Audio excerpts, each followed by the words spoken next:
where we last left Beowulf, what was he doing? He was kicking up toward the surface after he killed Grendel's mother, who was really, didn't really say what these Grendel and his mom are. Maybe they're like witches. I kind of imagine them as like witches and warlocks, because they seem to have human bodies. So he comes back up, breaks the surface, and he's holding Grendel's head. Because you recall, Grendel escaped, minus his arm. But then Grendel's mother came back and she stole her son's arm and she brought it back to their cave underwater. And now, I think he's got the arm and the head. That's correct. But the main thing is he comes back to the court of the castle of King Hrothgar with the head. And this scene of appearing with the head in your hand at a king's court will be repeated when we come to the King Arthur story of Sir Gawain and the Green Knight, where this is a big deal and it's quite a scene.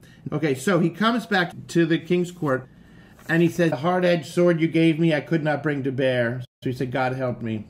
So he's being very polite there, because actually this great sword he was given failed. But instead of blaming on the sword, he credits God, which shows that he's a gracious hero. He's a man of good character, as well as quite handy with a sword. They say about the sword here, just the hilt of the sword, which Beowulf brings back, and this is a different sword. This is the sword that he's found on the wall of the cave, that he actually uses there to cut off Grendel's head. And it melts because I guess the blood of Grendel's mom melts it like an icicle, which is kind of an interesting image. And all that's left is the hilt of this sword. But it's this relic of old times, engraved all over, showing in miniature scroll work how war first came into the world, how the flood destroyed the tribe of giants.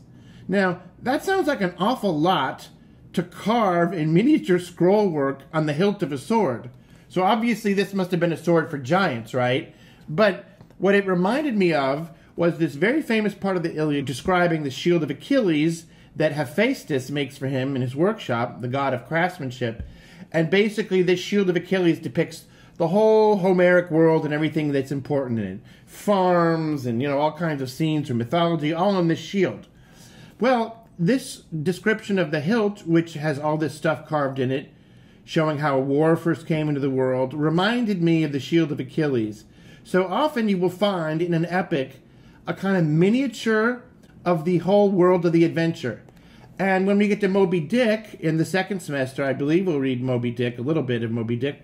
There's a scene there right in the beginning where there's a painting on the wall of an inn of the harpooning of a whale, which actually represents the whole world of the story that we're about to go into. So frequently in an epic is so large that to get kind of a handle on it, very often a very shrewd epic author will make a miniature of the epic and put it in the epic, big and little.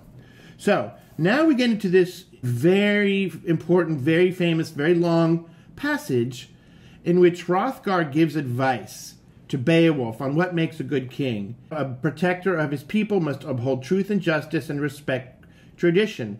Then he talks about a bad king they had and all the mistakes that this king made. A pariah king, he cut himself off from his own kind. There's the man living alone again, the kind of Cyclops villain. Even though Almighty God made him eminent and powerful and marked him from the start for a happy life, he suffered in the end for having plagued his people for so long. His life lost happiness, just as Aristotle warned us back in week 1 would happen when you were a bad man, your life would lose happiness. So then Hrothgar goes on. So learn from this and understand true values. I tell you who have wintered into wisdom. Boy, that's a nice phrase, wintered into wisdom. Sometimes God allows one man to rise above others. The Almighty lets the mind of a well-born man follow its nature. God grants him fulfillment on earth and force to command in his own country. He permits him to rule many lands until the man forgets that it will ever end. He indulges his desires. The whole world conforms to his will, so he does not think of the worst. An element of excess enters him. The soul's guard, distracted, falls asleep. A killer stalks him, an archer who draws a deadly bow and shoots him in the heart. Then begin the devious promptings of the demon. So there's this real sense of doom. He says, Beowulf, beware that trap. Choose the eternal reward of heaven. Don't give way to pride. And it's this idea that we got in this ode from Pindar that we read yesterday. For a brief while your strength blooms, but it fades quickly. So death will arrive to sweep you away, so be good while you have the chance. And I wonder if Beowulf takes this advice to heart. I think he does in the story. But it's a remarkable speech. It's a famous speech about the art of kingship and the temptations of power and not taking things for granted because it won't last. So don't act like it's all going to last forever. And as Jesus said, don't pile up treasures here on earth. So then going on, he returns Hrunting, the broken sword to Unferth, the formerly jealous guy. But instead of saying that it broke, he says, oh, he found the sword a friend in battle and a powerful help. A considerate man, he did not blame the blade for failing him. This is another characteristic of heroes. They don't blame other people. They don't blame external things. They try to give credit to others rather than blame them. The king says to Beowulf that the Geats are steadfast in the old way, a tone which we find in The Lord of the Rings and in a lot of these stories. You know, the knights of the old days, the dwarves of the old days, you know, the old ways are kind of best. So this adventure genre is generally a politically conservative story with conservative values, that's for sure. Then we get this poetry in this time between battles, which kind of reflects what actually happened in their world. In between battles, they would do poetry. An old bard, a singer of stories, recalled the early days. Sometimes he made the harp tremble sweetly, or related true and tragic happenings. Other times a battle-scarred veteran, bent with age, recalled the wars of his youth, overcome as the past welled up in his wintry heart. This also happens to Odysseus in the Odyssey, and he also cries as he hears someone else sing about wars in which he participated, and he's overcome with emotion. So these warriors are tough guys, but they like to cry when they're moved. So now let's talk about this dragon. So these monsters, the dragon, like the Cyclops, lives alone. Been there for what, 300 years guarding this?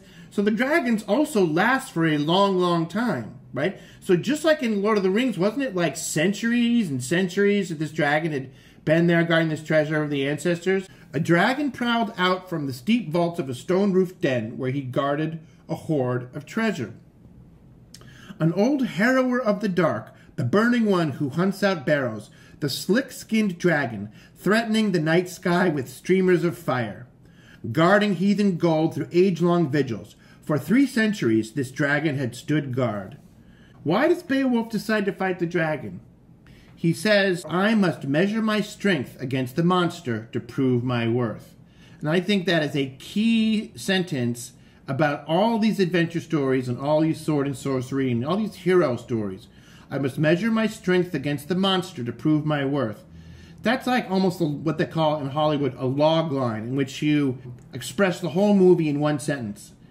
Either I shall win the gold by my courage, or else mortal combat, the doom of battle, will bear me away. So he's very fatalistic, and he understands that this might be it. But he says, I shall pursue this fight for the glory of winning. Too proud to fight the dragon with an army, Beowulf would face the beast alone. He did not fear the dragon despite its fearsome strength. After all, Beowulf had always triumphed in his perils and ordeals. So there's pride, and since he'd always won before, he's proud enough to think that he will win again. So, then he goes off. Beowulf took 11 comrades and went to spy on the beast. By then he had learned the cause of the dragon's rage. The precious cup had come to him from the fingers of the finder, the one who had started all this strife. They compelled this poor slave to guide them, and so he became the 13th member of their war party. What do you know about the number 13 and how it's viewed? It's a bad omen, right? Do you know where that 13 comes from being unlucky? There were 13 at the Last Supper of Jesus. So, and one of them was a traitor, a Judas, right? So this guy, with the slave who stole the cup, is kind of like the Judas figure who caused all the trouble. By stealing that cup, he causes Beowulf's death. Because if he hadn't stolen that cup, the dragon wouldn't have come out, and then Beowulf wouldn't have gone to meet him, and Beowulf wouldn't have died that way. So the 13th person is the traitor.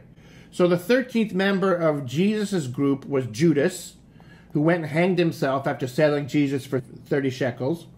And the traitor in this group is this escaped slave who steals the cup. You kind of need to read the Bible and know the Bible to know all the literature that comes after, because it's infused with subtextual references to the Bible. All right. So, the dragon looped and unleashed itself. Swaddled in flames, it came gliding and flexing and racing toward its fate. He kills the dragon, but in the process of killing the dragon, he gets a fatal wound because the dragon caught Beowulf in a rush of flame and clamped sharp fangs into his neck. Wounded Beowulf gathered his strength and drew the knife on his belt. He stuck it deep into the dragon's flank, dealing it a deadly wound. There's this helper who has come down to help him, this guy Wiglaf, a trusted sidekick, which a hero will sometimes have. Beowulf is on his deathbed now, and he's speaking to Wiglaf, his companion, and he's giving his last words, and he's looking back on his life, and he says, "I took what came, cared for things in my keeping. I never fomented quarrels, never told a lie. All this consoles me now, doomed and dying." He's going to his death peacefully because he lived a good and moral life.